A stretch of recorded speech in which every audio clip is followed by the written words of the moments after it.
இப்போ கேள்வி என்னண்டா, அவங்க உன்னை முடிக்க போறாங்களா இல்ல நீ அவங்கள முடிக்க போறியான்னு தான். திருப்பி அடிக்கணும்.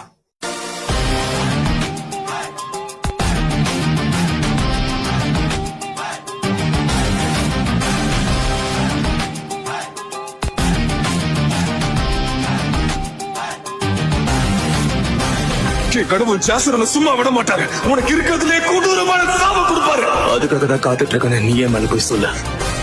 பாம்பு மாதிரி வெளியே வந்து குறவழிய புடிச்சு கடிப்பண்டா. அது வரைக்கும் உன் உயிரோட விட்டாதானே